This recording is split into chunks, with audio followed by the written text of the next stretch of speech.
ವರ್ಷ ಆಯ್ತು ಇಷ್ಟು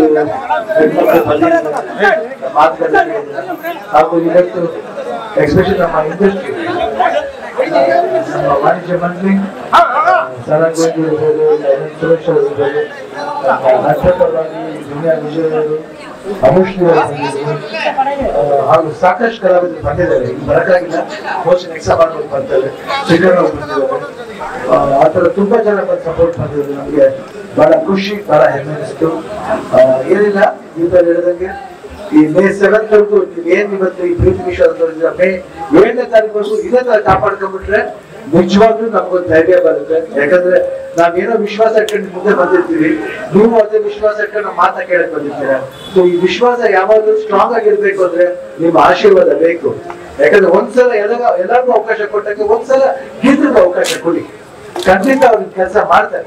ಅದು ಹೇಳ್ತಾರೆ, ಯಾರು ಏನೇನೋ ಹೇಳ್ತಾರೆ, ಅವ್ರು ಏನ್ ಏನ್ ಎಕ್ಸ್ಪೀರಿಯನ್ಸ್ ಇದೆ, ಏನ್ ಅನುಭವ, ಇದ್ರಲ್ಲಿ ಅನುಭವ ಬೇಕಾಗಿಲ್ಲ. ಮನುಷ್ಯನ್ ಕಷ್ಟ ಅರ್ಥ ಮಾಡ್ಕೊಂಡ್ರೆ ಸಾಕು, ಮಾಡ್ಬೋದು. ಅಂದ್ರೆ ಮಾಡ್ಬೇಕಾದ್ರೆ ಮನ್ಸ್ ಬೇಕಷ್ಟೇ. ಹೆಂಗ್ ಮಾಡಕ್ಕಾಗುತ್ತೆ? ಬರೀ ಕಾಟಾಚಾರಕ್ಕೆ ಬಂದ್ಬಿಟ್ಟು ನಾವ್ MP ಅಂತ ಅನ್ಸ್ಕೊಂಡು ಹೋಗೋದು ಪ್ರಯೋಜನ ಇಲ್ಲ. ಬಂದು ಕೆಲಸ ಮಾಡ್ಬೇಕು. ಮಾತಾಡೋದು ದೊಡ್ಡದಲ್ಲ, ಮಾತಾಡೋದೇ ಕೆಲಸ ಮಾಡಿ ತೋರಿಸ್ಬೇಕು. ಅಂತವ್ರನ್ನ ಇಂಥವ್ರು ನಂಬಿ. ಯಾಕಂದ್ರೆ ಸರ್ಕಾರ ನಿಮ್ಗೆ ಎಷ್ಟು ಗ್ಯಾರಂಟಿ ಕೊಟ್ಟಿದ್ರು ಅದು ನಿಮ್ಗೆ ಸೇರಿತ್ತು. ಆದ್ರೆ ನಾವು ಒಂದೇ ಗ್ಯಾರಂಟಿ ಕೊಡ್ತೀವಿ, ನಾನೇ ಗ್ಯಾರಂಟಿ ಅವ್ರು.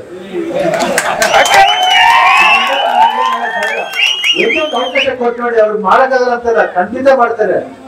ಅವ್ರಿಗೆ ಯೋಗ್ಯತೆ, ಯಾಕಂದ್ರೆ ಬಂದವ್ರ ಮಗಳು. ಯಾಕಂದ್ರೆ ನಮಗೂ ಅಷ್ಟೇ ನಮ್ ತಂದೆ ಹೆಂಗಂದ್ರೆ ನಾವೆಲ್ಲಕ್ಕೂ ಸಹಾಯ ಮಾಡಿದ್ ಜಾಸ್ತಿ. ನೀವು ರಾಘು ಅಪ್ಪಾಜಿ ಬಗ್ಗೆ ಕೇಳಿರ್ಬೋದು, ಇಲ್ಲ ಅಪ್ಪು ಬಗ್ಗೆ ಕೇಳಿರ್ಬೋದು, ನಾವ್ ಯಾವಾಗ ಮಾಡಿದ ಗೊತ್ತಾಗಲ್ಲ ಅಷ್ಟೇ. ಬಟ್ ಇವಾಗ ಒಂದು ಒಳ್ಳೆ ಸಿಸ್ಟಮ್ ಬಂದಾಗ ಏನಾಗುತ್ತೆ, ಎಲ್ರಿಗೂ ಹತ್ರ ಆಗ್ಬೋದು, ಅದು ಸೇವೆ ಚೆನ್ನಾಗಿ ಮಾಡ್ಬೋದು.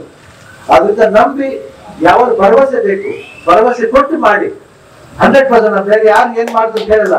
ನೀವು ಎಲ್ಲಾರು ಕೊಟ್ಟಾಗ ನಾನು ಹೆಂಡತಿ ಕೊಡಿ ಅಂತ ಕೇಳ್ತಾರೆ. ನೀವು ಮಾತಾಡಲ್ಲ, ನಿಮ್ ಮನೆಯವ್ರ ಪಕ್ಕದ ಮನೆಯವ್ರ ನಿಮ್ ಫ್ರೆಂಡ್ಸ್ ಎಲ್ಲರೂ ಹೇಳಿ, ಒಂದು ಅವಕಾಶ ಕೊಟ್ಟು ನೋಡೋಣ ಏನ್ ಮಾಡ್ತಾರೆ ಅಂತ ಅಂತಾರ ಆಗ್ಲಿ. ಅವರು ನೋಡಿ ಬೇಕಾದ್ರೆ ಖಂಡಿತ ಒಂದು ಸ್ಟ್ರಾಂಗ್ ಲೀಡರ್ ಬೆಳಿತಾರೆ. ಅವರು ನಿಮ್ಮೆಲ್ರಿಗೂ ತುಂಬಾ ಹತ್ರ ಆಗ್ತಾರೆ. ಅದು ಎದುರ್ಕೋಬೇಡಿ. ಮನೆ ಇಲ್ಲ, ನಮ್ಮ ಮನೆ 10 ಮನೆ ತಗೊಳಕ್ಕಾಗಲ್ವಾ? ಇಲ್ಲಿ ಇಲ್ಲ, 10 ಮನೆ ತಗೊಳ್ಳಿ. ನಿಮ್ಮ ಮನೆಗಳೇ ಇದೆಯಲ್ಲ, ಅಲ್ಲೇ ಬಂದ್ ಮಾಡ್ತೀವಿ ಬಿಡಿ ಕೆಲಸನ. ಅವ್ರಿಗೆಲ್ಲ ಗೊತ್ತಿಲ್ಲ ಅಂತ ಕಾಣುತ್ತೆ. ನಾವ್ ಎಲ್ಲೋದ್ರೂ ಇರ್ತೀವಿ, ಅದಕ್ಕೆ ಬಗ್ಲನೇ ಇರ್ಬೇಕು, AC ಇರ್ಬೇಕು ಅಂತಲ್ಲ. ಒಂದ್ ಗುಡ್ಸಲ್ ಬೇಕಾದ್ರೆ ಕೆಲಸ ಮಾಡ್ಬೋದು. ಕೆಲಸ ಮಾಡೋ ನಿಯತ್ ಬೇಕಷ್ಟೇನೆ.